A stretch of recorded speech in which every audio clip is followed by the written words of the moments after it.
No risk it, no biscuit.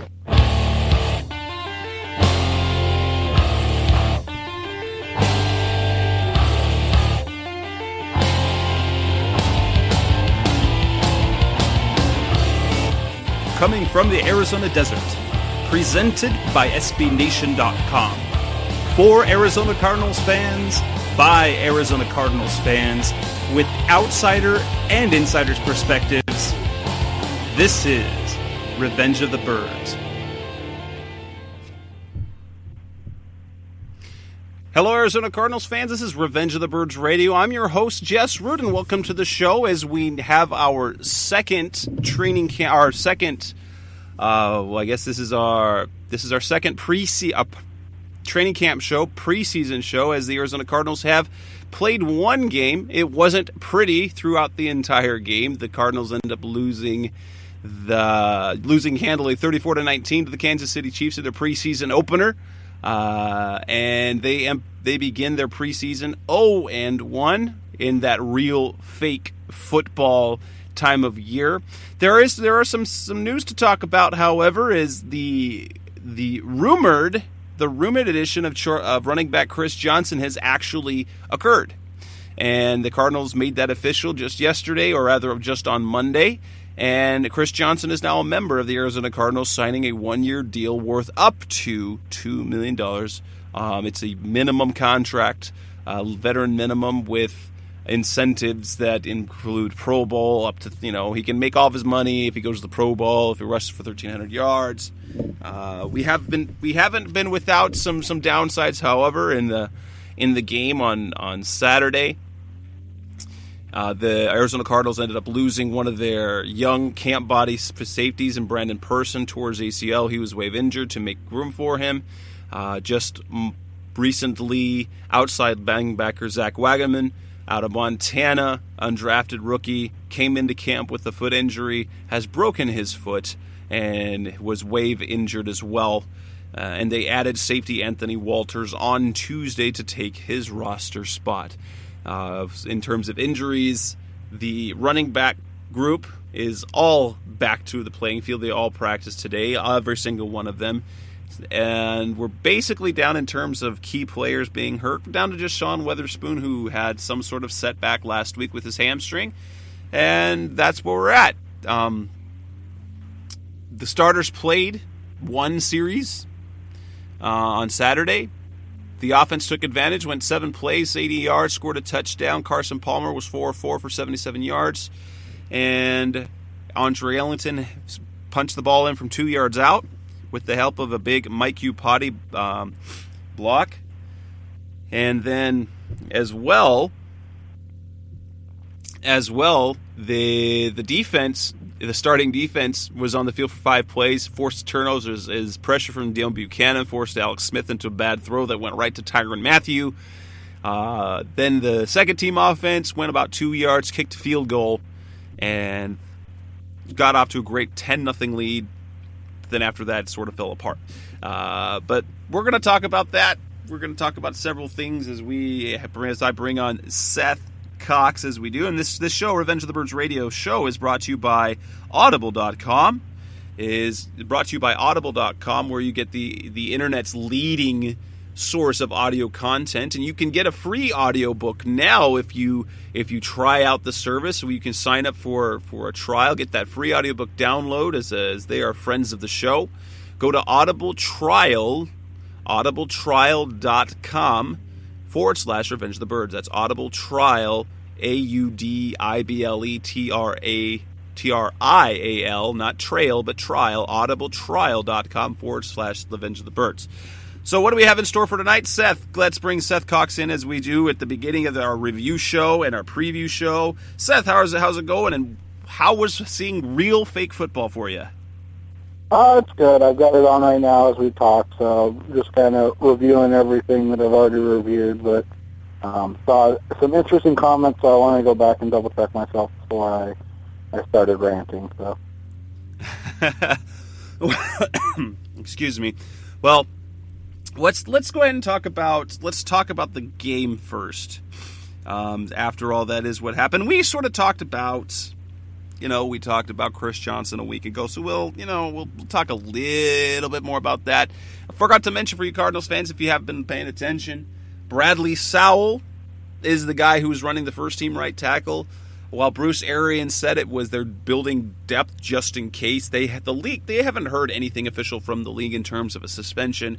Clearly, they know that it's likely going to happen, so Bobby Massey is now riding the pine in practice per se, working with the backups in the third teams, while Bradley Sowell, our favorite offensive lineman, is apparently going to be the guy to stand in for Massey until he returns.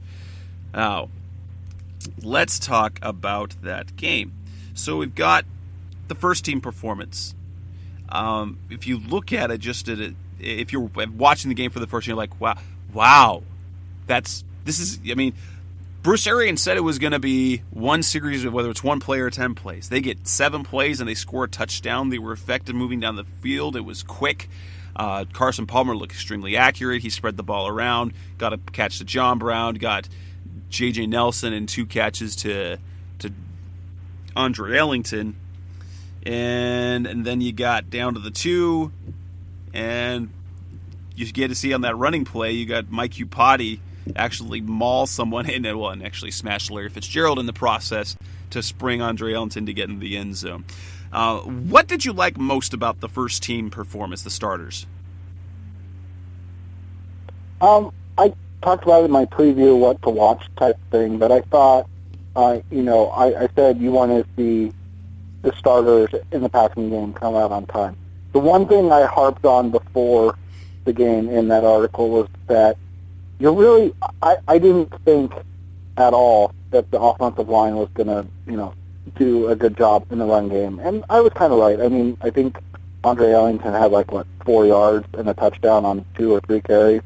Yeah. So, it was, that's exactly what I expected from the offensive line in the running game because, as we talked about last week when I wrote about this team, these 5 guys haven't really played together with a running back at all during camp. So the game was really their first chance, and it's going to take the preseason, but it's probably going to take 2 to 3 to 4 games into the regular season to get that rhythm and to gel and to get that cohesiveness that great offensive lines like the Dallas Cowboys and Philadelphia Eagles have. But I thought on the flip side, the passing game was exactly what you needed and wanted to see because you're talking about, outside of J.J. Nelson and John Brown, you're talking about a bunch of guys that have been in the system for, 3 years now. So they have a rapport with each other. They have a feeling with each other. Andre Ellington, showed that off with his catch and run on a ball that, this is what we've talked about before with Carson Palmer, on a ball that he shouldn't have thrown, but he threw and he completed it, and it went, however many yards, 78, whatever yards, 76 yards, I don't remember, but 57. 57 down to the 3 or 4, whatever it was. And that's what, you kind of wanted to see from this team. You wanted to see that type of cohesiveness. You wanted to see them be on time and in rhythm, and I think you saw that with the first team. And honestly, you couldn't have dialed it up better because when it's all said and done, this is a passing team, and to get started fast, they have to be effective in the passing game. And I was really impressed with the pace. But maybe, and they kind of talked about it. They kind of practiced it last year. In the offseason. We didn't really talk about it. It was the no huddle. But it got more press this offseason. And what do you know? We actually saw an offense that was moving very quickly, which is not necessarily a Bruce Arians thing. But rather, they were moving, getting in and out of the huddle quickly, where there was no huddle, but they were moving fast, and I really loved the pace of that. It's something fun to see, especially if you can move the ball, because if you move too fast and then gain nothing, then it does nothing to the clock. So I was real thrilled with that. I noticed at least within the minimal time that they saw, but over basically through the whole game. Something the Cardinals have always struggled with is running the ball out of big formations. They're 2 tight end, 3 tight end sets. When they're in a formation that says, hello, we're running, they weren't successful, and they saw more success when they were spread out with 3 wide receivers and they could do things in space. Even Robert Hughes had more success like that. The running game overall was very unsuccessful. But you always take that with a grain of salt looking at the preseason. Was there anything critical? Is there anything out of the starters on either side of the offense or defense? Was there anything that you kind of take pause and say, I wonder who's going to be the pass rusher, but on something that I'll talk about when I talk about the second team and the Chiefs and everything.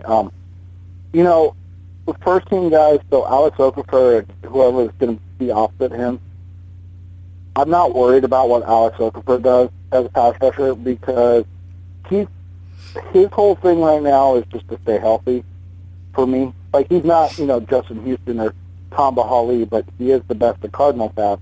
So all that matters is that he's healthy. It'll be great if he, gets a couple sacks in the preseason, but does it matter, in the scope of things if he ends up with, 8 or 10 or 12 sacks in the regular season? No. So I think you could be kind of critical on the other guys, though, because I think they're all auditioning for that, kind of starter opposite Okafor, and somebody needs to show something. And so I thought he had some flashes, but and I know like Lorenzo Alexander, Lamar Woodley, and those 2 guys didn't really get much time in the game, but I think you want to see just a little more finish. I know right now the whole hurries and quarterback hits and pass rush productivity from Pro Football Focus, and then I think it was Josh Norris who coined the phrase disruption equals production. I know that's really cool and everything right now, but as Cardinals fans, we know that it's really not true, especially when you're in a division with Colin Kaepernick and Russell Wilson. So just a little bit more finishing on the pass rush, but I think that'll come. Like I said, Okafor I'm not worried about because he's just got to stay healthy. But the other guys, I just want to see him finish. For me, I was more impressed. There wasn't really anything that stood out to me as other than, it's a passing game, so I would have liked to have seen a little bit more success running the ball. But they did exactly what they needed to do in terms of the starters. On the other side of the ball, in defense, they were good. They gave the first down. And then got the turnover. And what you got to see was Deon Buchanan, who, if you look at what he did, that A-gap blitz, guess what? He looked better this year to it. He was taking a better angle. He was quicker off the ball. And he didn't hit Alex Smith, but his presence there made Alex Smith throw an awful ball. And Alex Smith is not a terrible quarterback, and he just threw a terrible, terrible pass. No, he is a terrible quarterback. But No, terrible. That's John Skelton, Tim Tebow, and Ryan Lindley. Alex Smith is an able quarterback. No, but I'm with you. I thought that was, that is where disruption equals production for me. Like, when it affects the throw. I really thought he was offsides, though, to be completely honest. When you go back and look, like, I'm not even trying to be a damper. It legit looked like he jumped offside, or at least went into the neutral zone and then got back. But, I think he looked kind of Darryl Washington-like there. And we know how important that's going to be because who knows when that guy's going to play again. Well, and even Bruce Arians has talked about, who's the 3-down line, and he's saying that Deon Buchanan is basically their 3-down lineman, the linebacker that is. As much. Interesting thing that I saw. If you look at the depth chart from last week, the depth chart said that the starters at safety were Tyrann Mathieu and Tony Jefferson. But what we saw, and the Cardinals came out in a base because I guess Kansas City lined up 2 tight ends to start off. And they lined up in a base, and you know who the 2 safeties were? It was Tyrann Mathieu and Deion Buchanan, which, to be honest, that's the first time I've ever seen that combination at safety. Now, Rashad Johnson came in and Tony Jefferson came in when they went dime because Ty went into the slot, and then Buchanan lines up at the linebacker spot. But holy cow. I mean, it was, imagine Ty and Buchanan kind of getting things together, the amount of playmaking and dynamic things that could happen if they're both on the field at the same time in the secondary. Well, I think what you're going to end up seeing, and what we saw a little bit of, was you're going to see, like you said, Deion kind of down as the linebacker. You're going to see Tyrann used as that nickel dime back type of safety rover guy, and then you're going to have probably see Tony and Rashad in. So,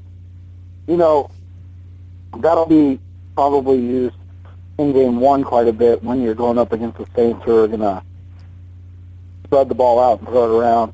But, as the season progresses, as you said, I think Tyrann and Deion playing together is going to be something that we see kind of more common, especially against teams that run the ball a lot, because both those guys excel playing against the run and being able to move down into the box and make plays that way. So I think that's something that we're going to see more of throughout the year, but I think it's going to be in different ways. Like you said, the base look as kind of safeties will be here and there, but we'll see them on the field quite a bit together as kind of a pairing. And by the way, I think we both forgot to mention, and we should have, Jess and Seth played a hell of a game at cornerback. That's true. That's true. And in fact, let's go ahead and jump into that part, and that would be who stood out. Who stood out to you? You're already talking about Bethel. Give us your take on JB.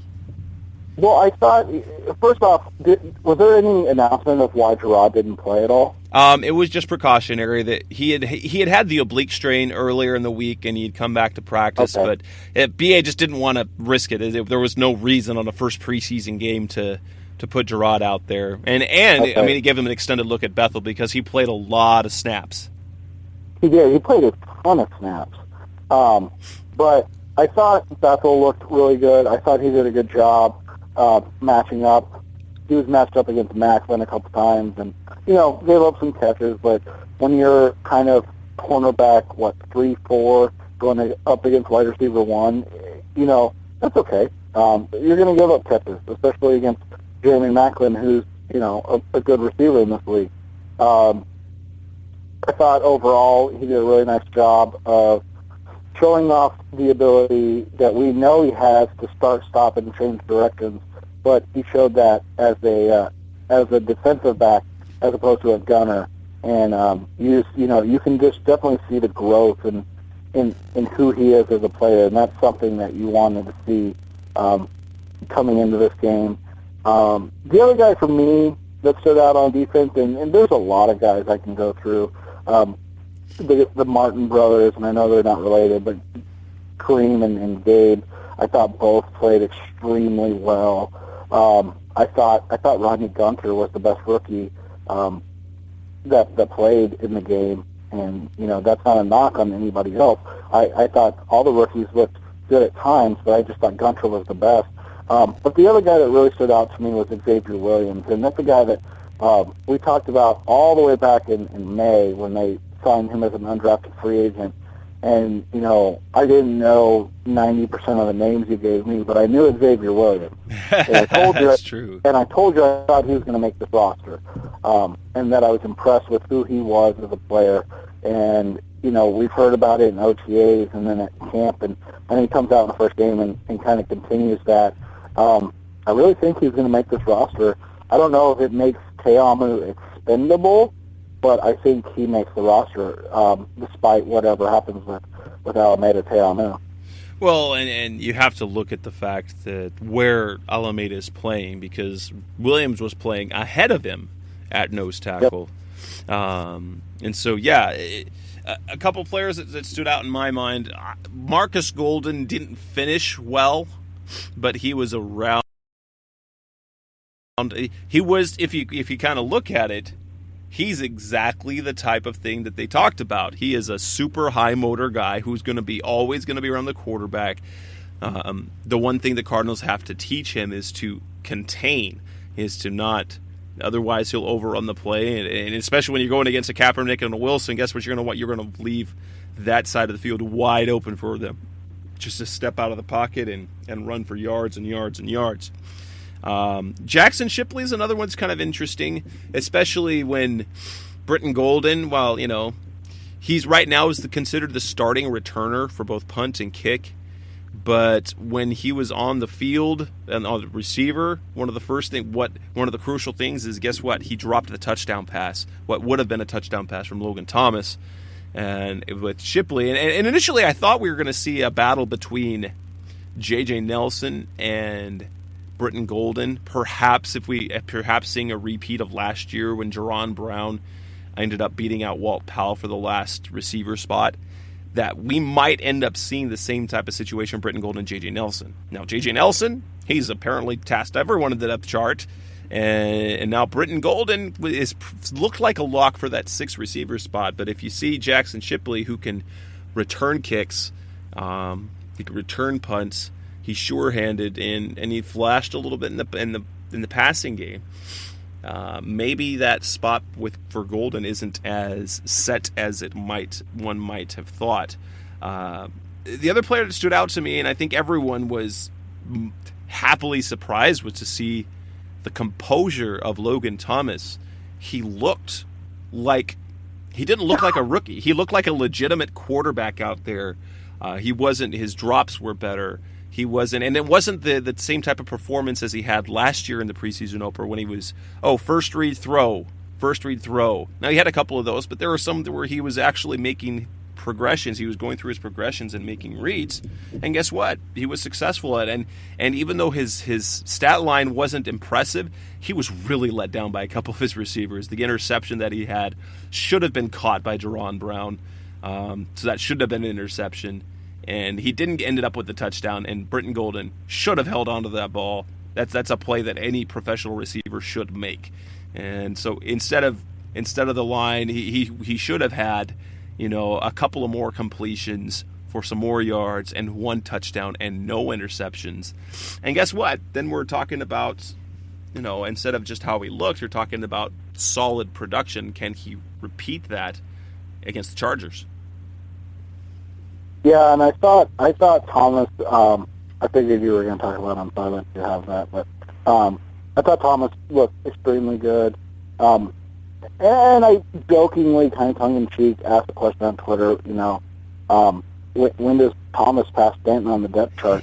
But and as tongue-in-cheek as it was, it's something that it's not going to happen this year. Partially because Bruce Arians loves Drew Stanton, but partially because, let's be honest, they probably need 3 bodies at the quarterback position, with, Palmer being old and Drew Stanton just being hurt every year he's asked to play in football.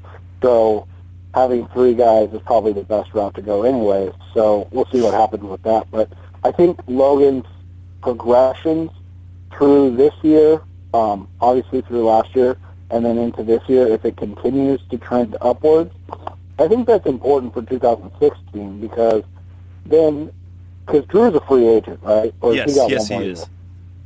So that's what I thought. So I think you let him walk if he continues to produce and grow, and then you have Carson and Logan and draft pick A, B, C, whatever, or veteran backup or whatever. Or maybe Philip Sims can see by then, and he'll be able to do yeah, that's an interesting story. That's a really interesting story. And Philip Sims is another guy that didn't look bad out there. He was definitely let down by his teammates. Oh my goodness, he had. His receiving. Now you look at again. These were the back of the roster receivers, but they just did not make any plays for him at all. And No. and well, that in the offensive line, but he looked good. He looked like he knew what he was doing back there. It wasn't just looking like crazy. If you kind of look back, Logan Thomas looked lost back there outside of his performance in the preseason opener. And if you look back when he played against Denver, he looked lost. And he had the one throw to Ellington that was dynamic, but everything else we just looked lost. Yeah, when they asked him to actually like read defenses and stuff, yeah, definitely, there were some issues. I know we can move on to the who didn't look good, but I think we both have talked about it and kind of pushed it around. But man, Kareem Martin, maybe he's in his right spot now as an outside linebacker, right? Like I thought he looked really good. Yes, he almost killed Chase Daniel on the one play. And then, I saw your tweet. He killed him dead. Yeah, that's you talk about explosive athletes off the edge. He is that, and you pair that with kind of Okafor's well-rounded game, and then you have Golden's motor. I think that gives you some options off the edge. And then obviously Lamar Woodley, I thought looked good. Now it was 9 plays against guys that aren't going to be on the roster, but I thought he looked good when he was out there. Which he should at this point in his career. He should look good. I mean, you'd worry about that. I just want to point this out. Things started going south for the Cardinals. However, in that game, the Chiefs played a different game plan than the Cardinals. The Cardinals had their starters out there for one series. They had their second stringers out there for the rest of the third quarter, for the rest of the first quarter. And so, if you looked at how things happened, the ones on the ones, the Cards dominated. The Chiefs' starting offense against the Cardinals' second stringers had 2 possessions. They gained only a few yards. There was a punt force, and then there were just a few yards they gave up before the field goal. And then after that, it was a lot of when things sort of fell apart for the Cardinals is when it was the Chiefs having their second string offense against the Cardinals' third stringers. And that's why you can't read, in terms of the score, you can't really look too much, really at all at it, considering that's not real life. Unless you have a drastic situation, there's no situation where you're going to be playing second stringers against third stringers from another team. So there was a lot of optimism that even the second line defense held up really well, and that was something to be proud of. Well, and that was my one kind of critique on Martin and Golden, was that they both got to go against 2s and 3s in their time, and like I said, I thought they both put some pressure and got some hits, but you just want to see them. Like, I'm so tired of pressures, right? Like, just finish eventually, and so that's again back to the how I would kind of be disappointed. I think that was it. Like, because if you're a 3 or 2, and Golden and Martin are kind of 2-3, outside linebackers, and you're going up against 2s. If you're saying you want to see this guy progress and make plays, then you want to see him make plays against guys that are considered his equal.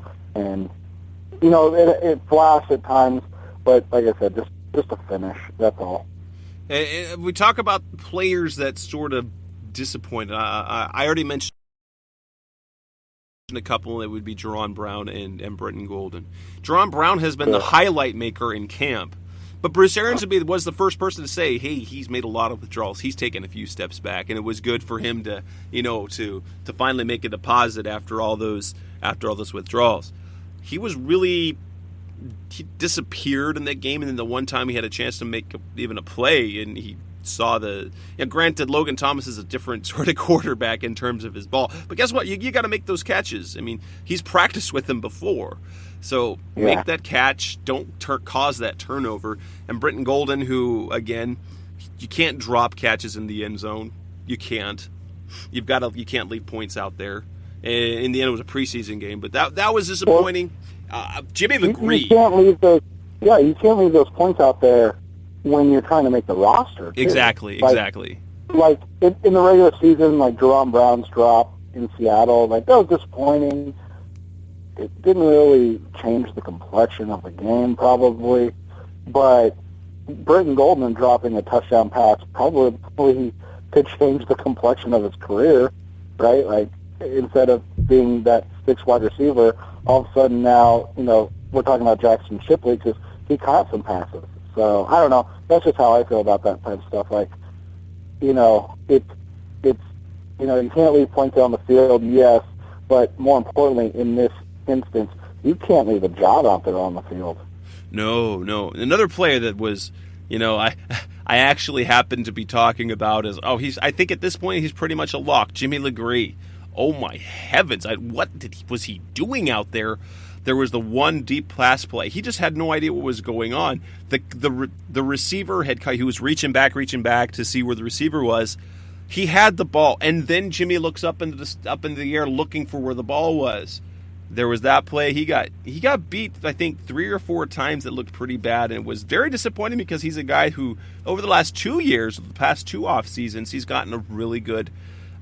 He's gotten a lot of praise from Bruce Arians, and now I went from I was telling people on Twitter during the game, I think LeGree's a lock because, well, one, there's no one else behind him. Two, what Mike Jurek is, he's a guy. Guess what? The Cardinals are going to pick up. They're going to end up claiming a cornerback off waivers to fill their 4th corner spot. Yeah, and I think LeGree was kind of disappointing. I'll probably make some people mad, but I was kind of disappointed in DJ Humphries in pass protection.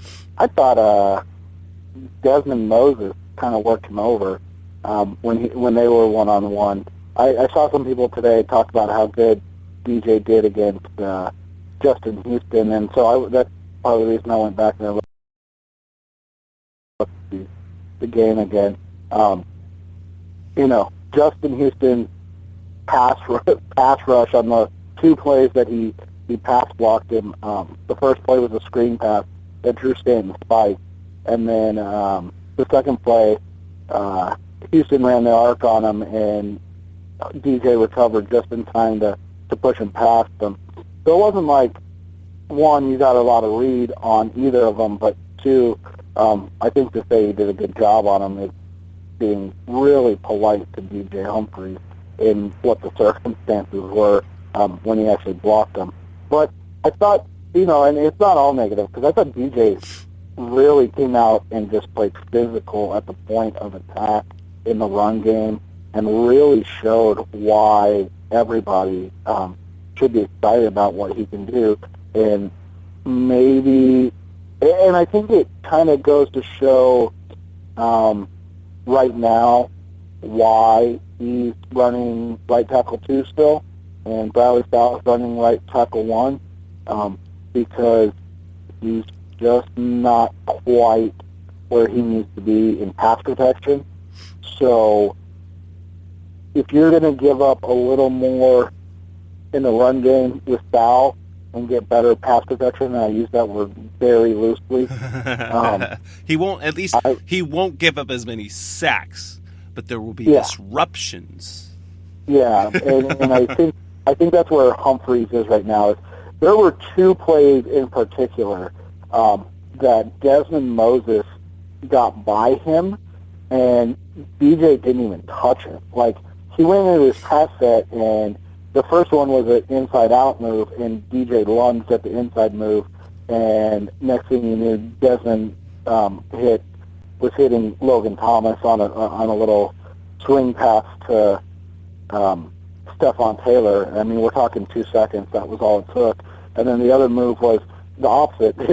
He went outside in, and I think from earlier he was looking to save the corner and just gave up the inside. And like I said, all of that is just going to be about reps. Like, that's just going to be about DJ Humphries actually playing football. Something, in an offense that asks to block on 5 and 7 step drops. Something that he's never had to do before.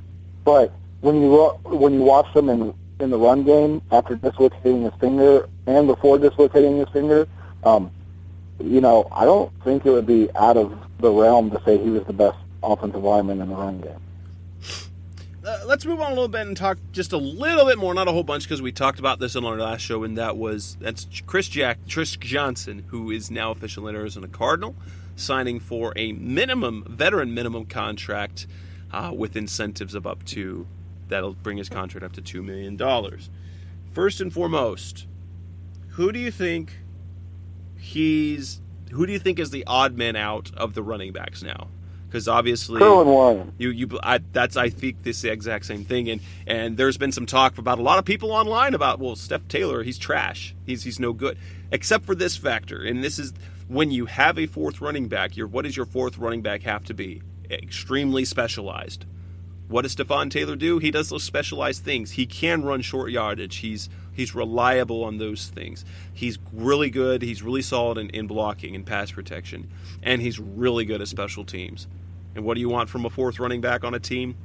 Those exact traits. Kerwin Williams hasn't quite shown that yet. He's not a great pass blocker. He's a better running back in terms of a runner.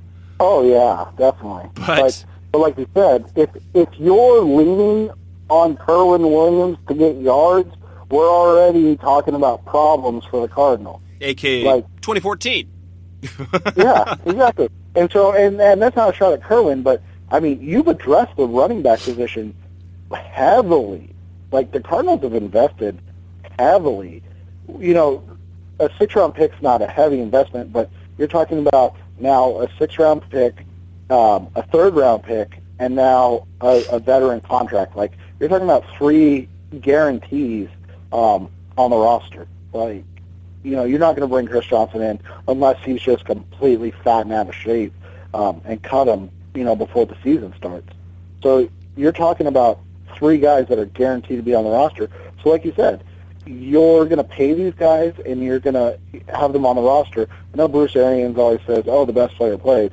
But, yeah, those guys are capital. Like, you're going to give them way more of a chance than you are Kerwin Williams. And as you said, Stephon Taylor, not only is he excellent as a pass protector and, short yardage guy, yeah, he's okay. And then as a special teamer, he's good. But he's also excellent in the passing game. I mean, he's a guy that when he's out there, he's not just in the pass block. Like, he's not a liability if he's out on a route to catch the ball. And Seth, even though, if you recall, two off seasons ago, Bruce Arians was like, yeah, we're not going to throw to our running backs, really. Wait, now, that's kind of a staple in their offense now, and that is getting the ball in the passing game to Andre Ellington, or it will be to Stephon Taylor, or to Chris Johnson, or David Johnson, that for that matter. With the one thing, and I think I said it last week in the last show, is what this does. It's just another move, and I don't think you might have mentioned it. I happened to be on the radio on a local show just a few minutes before this. And if you look at a lot of the moves the Cardinals have done, I believe you and I were in a group text on this whole thing. Steve Keim and Bruce Arians recognize their situation. They are not relying on any young players unless they are a sure thing. They're not looking at any of their first or second year players and saying, you've got the potential. So yeah, we're going to ride. No, they brought in they got a fairly young AQ Shipley. He hasn't done as well as they'd hoped. The way they do, they'll bring back Lyle Sunline. You've got Darren Fells and Troy Nicholas and Ifani Moma. Well, they bring in Jermaine Gresham. You have some banged up running backs. You have the whole running back group. Like basically all your the talented running backs there. So you got Andre with the hamstring. You got David Johnson with the hamstring. You got Marion Grice with the hamstring. So we bring in Chris Johnson. So anywhere where they were perhaps going to rely on some young players, and David Johnson was originally, or he's projected to be that other running back. Too. And guess what? Yeah. They decided, no, we're not doing that. We're not relying on a rookie. So, so much for BA playing those rookies. And look at this. Guess what? Instead of putting Humphreys up on the first team to develop him, what are they doing? They're putting the guy they know, the devil they know, rather than the devil they don't, in Bradley Sowell. Right, and I think that's one of the things that gets overlooked. and something I tweeted at Adam Green from Arizona Sports Today. This roster, this coaching staff, and this front office, I think they're not worried per se, but I think they are aware of what happened in San Francisco, right? So they are aware that, it can go downhill quick if you don't do the right things. And that's not to say that that's going to happen in Arizona at all. But, we saw it in Arizona too. Like, as soon as your veteran quarterback goes, like, if you don't have a plan in place, well, nothing, really works the same anymore. And so I think when you look at it, you look at it and you hit it on the head. They're saying, we're not going to put ourselves in a position to go, what if? Because they've already done that, right? They already did it in 2013. What if we start faster? What if we don't go, I think it was 2-4 out of the gate, right? Yeah. Or whatever it was. What if we don't do that? And then last year, it's what if we had, invested in, a third quarterback? Or what if we hadn't, put the capital into Logan Thomas and had somebody else there? Or what if Carson Palmer doesn't get hurt, because we were playing Paul Faneca and Ted Larson on the offensive line? Just those type of things. So what are they doing? Like you said, they're not going to go, okay, what if A.Q. Shipley didn't get, missed this line call and, Carson Palmer gets decapitated? What if David Johnson doesn't pull up lane with another hamstring injury? There's not going to be any what ifs. Like, they're going to go out and they're going to bring in guys that, as you said, have produced and have done it year in and year out. I laugh at a lot of the naysayers, right, saying, "Oh, this was a stupid signing by the Cardinals." Andre Ellington and David Johnson are better than Chris Johnson. And you know what? Maybe. Well, it's not just that. Maybe they are. But you know what Chris Johnson is? Durable. He is durable. Exactly.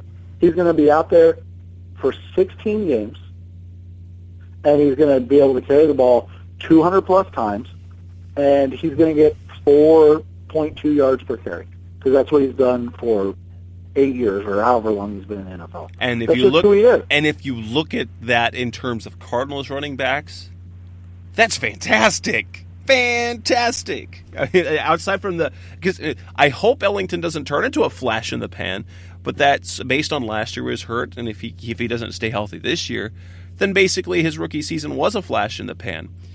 I think there's one overlooked factor to the addition of Chris Johnson. It's this. In 2013, Andre Ellington, that running back room was led by Rashard Mendenhall, a solid veteran in that locker room who kind of can lead the way and was an example on how to work. Last year, they lost that. They didn't have Andre Ellington was the leader in the locker room. They didn't have that workmanship. They didn't have that professional workman there to kind of lead the way. Guess what they have now? Yeah, Chris Johnson has been a knucklehead in his career off the field, but when you look at what he is on the field and in the locker room, he is a hard worker. He can be that veteran example to push Andre to stay on the field and, just to play better when he's on the field and, be a better example for the guys behind him as well. Exactly. And, a lot of people were saying, why do you think Chris Johnson's going to take the reps, blah, blah, blah. My response to that is simple.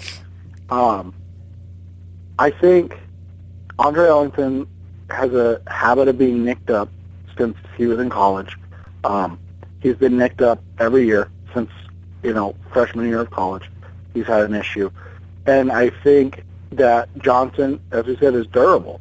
So at some point, he's going to be the guy that starts to take the reps and lessen the burden of taking those cheap yard carries away from Andre Ellington, so Andre can be used in that 12 carries, 5 catches type role where he's really, really good, as opposed to please catch, run the ball 18 to 20 times. Oh, and can you please also catch the ball 3 to 5 times? So you're looking more like a game. 15 to 20 touches rather than 20 to 25 touches. And even though that seems like a small amount, it becomes, you don't have to. Your offense isn't based on Andre Ellington. Right, and what is interesting to me, and I didn't even know this till I went back and looked. So I went back and looked, and Ellington's never carried the ball more than, so his highest total carries in a season is 223. Like, that's the most carries he's had ever in a season. You put that in an NFL season, and that's not very many, like, per game. So, that was in college, so it was just over 16 carries a game was the average. That, you put him at 16 carries a game in the NFL, and, you're not going to be expecting, a guy that's going to be a 1,300 yard back. You're talking about a guy that's 800 to maybe 1,000 yard back. And I think that's kind of what he is. And that's not a bad thing. I'm not saying it as a bad thing. I think that's a really good thing. I think he's going to get 40% of the carries. I think Johnson's going to get, 40 to 50% of the carries, and the rest are going to be spread out between the rest of the guys, unless David Johnson comes out and proves us that he can play on Sunday. And, it's not that he's a bust or anything. I've seen some people already say that. No, it's not that he's a bust. It's just that he's not here. So you can't grade him or rely on him. Let's jump to one of the last sections we want to do, and that's talking about, this is one of these exercises in speculation. We've only had one preseason game, so let's kind of look at where you think the 53-man roster would look as of right now. I wrote about it on RevengeOfTheBirds.com. Of course, if you're listening to the show, thank you. If you aren't aware already, this is the podcast show, the radio show for SB Nation's RevengeOfTheBirds.com, our Arizona Cardinals site, which I myself do run. I put together a 53-man prediction after I believe I had that up for Monday morning. So let's go through there and tell me where you agree and where you disagree. Obviously, there are 53 players left. At quarterback, I decided, now initially, as of a week ago, 2 weeks ago, I believe the Cardinals would go with 2 on the active roster, and then perhaps it would be Phillip Sims on the practice squad. I think the only way Phillip Sims makes this team is on the practice squad, and that'll only be if they go with 2 quarterbacks on the active roster. But the play of Thomas told me, okay, I think that they're going to invest a roster spot. So it's going to be Palmer, Stanton, Thomas. Do you see it any differently? No, but I do think Sims still makes it to the practice squad, even with 3 guys on the roster, because of with an eye on 2016. We look at running backs. I have Andre Ellington, Chris Johnson, David Johnson, Stephon Taylor, and Robert Hughes. Do you see it going any differently than that? The only thing I could see different is if Hughes is looked at as more as a H-back, and so they keep Gerald Christian. But on that front, Christian only got 17 snaps on offense. And Hughes got looks on first team, second team, and third team. So yeah, so I don't know if they're even planning on working him into more. So I think maybe it'll just be like you said, it'll be the 4 plus Hughes as the fullback, and then maybe they try to sneak Gerald Christian onto the practice squad as well. You get 9 practice squad spots, right? I think it's 10 this year. It used to be 8. I believe it's 10 for another year. I think Kerwin Williams would actually be practice squad eligible as well. And I think that's a definite possibility too. Yep. If we look at receiver, I personally don't think this is a lot of drama. This could become drama a little later on. I've got Larry Fitzgerald, Michael Floyd, John Brown, J.J. Nelson, Jerron Brown, and Britton Golden. I think Shipley is more going to be on the practice squad if he doesn't get swiped somewhere else. However, I do think another game that Golden has that's not great, another one that Shipley shows that he can shine, maybe he can get past Golden on that one. Does you see that any differently going with 6 receivers? No, but I do have a question. Well, I mean, Golden's a toss-up. I mean, you usually get Shipley, like you said, because I think he's better in the return game and just a more physical player. I think he'll end up being a special teams type of ace, too. But here's my question. Is Jerron Brown a lock for the roster? like as bad as he's looked? And because of his special team work, I believe so, because he's pretty solid. Okay. He's a good gunner. So you have him opposite Justin Bethel. I think for his special teams play alone, I think he makes the roster. But I don't see him getting, outside of the first game or two while Michael Floyd is out, I don't think he ever sees the field all year on offense. Tight end, I have them going with 4, Jermaine Gresham, Darren Fells, Troy Nicholas, and Ifani Moma. This is where I think the Gerald Christian gets bumped. I think he ends up off the roster. I didn't predict a practice squad. That's impossible to do anyway. But I think that Gerald Christian, so Cardinals have another draft pick that gets cut this year. I agree. Offensive line, I have them keeping 8. And that is, it will be 8 with the knowledge that Massey's going to start the season on the reserve suspended list, so he doesn't count. So Bobby Massey's sitting there on reserve. He doesn't count. And then we're going Jared Valdir, Mike Upati, Niles Sendline. I think he will end up being the starter, as is expected. Jonathan Cooper, DJ Humphries, A.Q. Shipley, Earl Watford, and Bradley Sowell. Ted Larson is off. I think once they signed Lyle, that was kind of the writing is on the wall for Larson. And Anthony Steen, I think at best is doing practice squad because of the guys they have ahead of him. I agree, and I thought Larson would compete at center, and obviously he just hasn't shown up. So let's go to the defensive side. So far it has, I believe it's 26 offensive slots has taken of the 53. I only went with 7 defensive linemen because of the positions elsewhere, and so this is where I went. I went with the 3 starters, Frosty Rucker, Corey Peters, Calais Campbell. Then I went with Corey Redding, the veteran backup. And then we have 3 young guys, Rodney Gunter, Xavier Williams, and Ed Stinson. Matt Shaughnessy gets bumped here for I'm not sure what the deal is with his play, why he's back so far. Josh Morrow is another guy that gets bumped. And more noticeably, Alameda Teamu. Now, I made a mistake on some of my projection. I had him originally on there, and I wrote that there were 5 receivers, even though I really intended on having 6 receivers. So Alameda was actually my 54th player. But I think he gets bumped, especially with the flexibility of Williams. You've got Corey Peters and Xavier Williams, who are definitely can play nose tackle, and Rodney Gunter has the potential to be able to do so. And Ed Stinson has played well, and he's getting a lot of playing time in the 2, so I think he's showing that he can do it. As we were talking before, we thought Ed Stinson might be a guy that they let go. I think Stinson makes the roster. Yeah, I'm interested. The one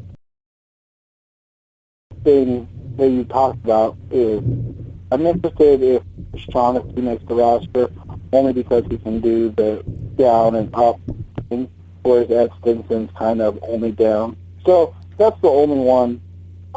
Stinson versus Shaughnessy for that kind of kind of final spot on that defensive line because of the flexibility. And if you keep 7, right, then all of a sudden you've got a guy that can play linebacker as well. So. That is true. Although, on a 3-4 line, you really only ever play 6 anyway. Yeah. At the inside linebacker, I have them going with 4. Sean Weatherspoon, yes. Kevin Minter, yes. And then I think Kenny Demmons has kind of locked himself. And then the 4th guy, I believe it's going to be, at the end of the day, it's not going to be Edwin Jackson. It's not going to be Gabe Mart. I think it's going to be Alani Fua. He flashed a little bit. And plus, he has a different skill set. He's longer, he's faster than the other guys, and he doesn't. Otherwise, you end up because Kevin Minter, Kenny Dems are kind of the same player, and Alani Fua can do in terms of style. And Alani Fua has a little bit faster, he's a little bit longer, and he's able to play out in space and in coverage a little bit more. And I think that they see more upside with him, and hopefully, I would expect he can do things on special teams as well.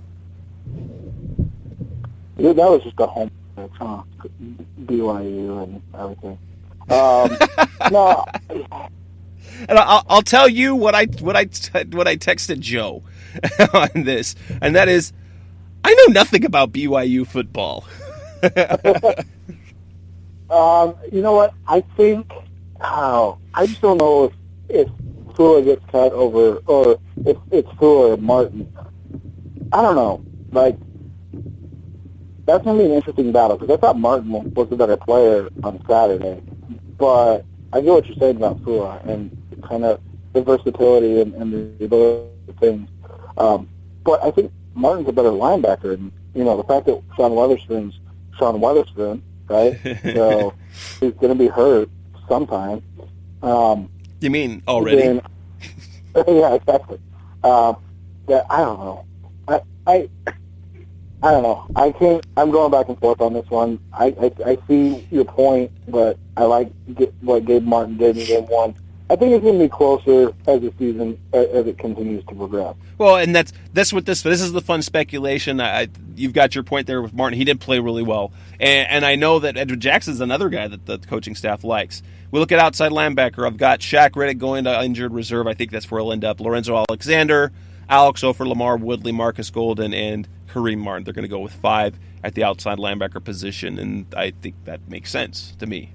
Do you think Shaq gets popped, or do you think he just gets IR'd for the season? I think they'll IR him because I think they like his upside well enough to hold him on, keep him on the roster until final cuts and then just IR him instead of waiving it. I mean, you can injure him, but if he doesn't pass waivers, then you lose him. If he does class waiver, he ends up on injured reserve anyway. Yeah. I'm with that. I mean, like I said, Shaughnessy's the only one I question, and not because he's anything great, but just because of the versatility to do multiple things. Because then all of a sudden you can keep an extra, inside linebacker or extra corner, So that's my only thing. And cornerback, I have them keeping 4, but that 4th guy is not on this roster. Patrick Peterson, Gerard Powers, Justin Bethel. Before Saturday, I would have said it was a lock, Jimmy Legree. I believe now it will be a cornerback that is now on another roster. Yeah, I thought, man, that was tough. Those corners got abused. Those second and third, or those third. I don't know. Well, I guess they got kind of second team, because Powers didn't play, so... Yeah, those second 13 corners got lit up. That was kind of rough. And at safety, there was a player I thought I could sneak on in the rest, but I didn't have the numbers. Dalen Buchanan, Rashad Johnson, Ty Matthew, Tony. They're locks on the roster. There's no doubt about that. Yep. Chris Clemens was an interesting case because he became, and it was interesting as I saw through training camp last year. Every once in a while they would go 7 defensive backs. And Justin Bethel was that 7th defensive back. But when they've done that, it wasn't Bethel. It was safety Chris Clemens, the guy they signed after Andre Ellington won the injured reserve. And he's an interesting guy. He's got some experience, but he got hurt. I'd like to put him on the roster, but there's nowhere to put him. Well, that happens a lot. But like I said, if you cut, Ed and Shaq, and then you got an extra spot. I don't know. We'll see what happens. But, yeah, I think it's the 4. Clemens has got an uphill battle, so you're not going to get any playing time, but he is good depth. I get, it's tough. Because, all 4 of those guys that you keep are going to get playing time, right? Right. Significant playing time, not like, he played 5 snaps today. Yeah, all 4 of those safeties play because they all 4 on the field when they go dime.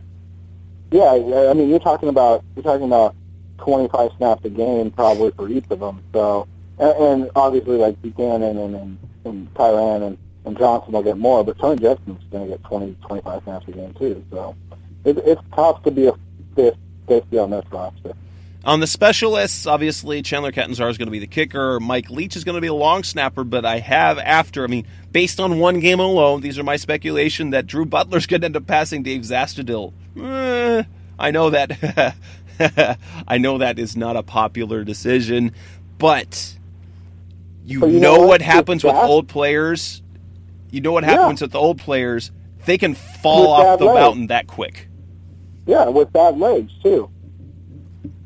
So didn't Zasty hurt his hamstring or quad or something? It was his groin last year, and he missed the first game. He came back, then injured it again, ended up on injured reserve. So, right, yeah. Well, you're that age, Jess. Once you do something, you're basically done for. Yep, that's how it is when you're old like me. Seth, you're coming up on that, so watch out. I know. I'll be 30 this year. It's going to be awesome. Yeah. But as we about to wrap this up, so we've gone through the roster, we've talked about the last game. Is there anything in particular that you're looking for as they play the Chargers this weekend? I mean, I want to see Logan continue to play well. I think that's big. I want to see DJ, because San Diego doesn't really have any pass rushers. Don't tell me about it. But so I want to see DJ do a little bit better in the pass sets against top of the line guys. I think that's important. And maybe one sack, like one finish, just one. I don't want a lot, but like just one, just to break the ice. That would make sense. I want to see more of Logan Thomas. I actually want to see what Chris Jackson has, even though he's going to be knocking off the rust. I want Andre Ellington to run the ball more than twice and get more than a couple of yards. I want to see something from him in the running game. We know he's dynamic in the pass game, and maybe that will be enough this year. After that, I want to see the young corners behind Bethel do something. Something other than get toasted. Yeah. I think when you look at it, right, like this game is going to kind of be important because, like you said, there are, as good as this roster is, there's definitely some spots to make your way on. I think that wide receiver 5-6 battle, not necessarily who's on it, but where the depth chart flows to, right? I think that's interesting. The Williams versus Taylor battle is interesting. And then I think you've got, as you said, that is somebody going to step up and be that fourth corner, and then who wins that fourth linebacker job? All those are interesting to watch, and maybe not fun, but it's fun to have like fourth string battles, right? Instead of first string battles. Yeah, that is true. That is true. Well, that wraps it up. And everybody stays healthy. Yes, absolutely. If we're going to have injuries, let them be the camp bodies. And as much as I feel for those individuals, a guy like Brandon Person who is going to have a hard time making a roster, there is a big plus there. Granted, it means probably he won't get another shot next year, tearing an ACL.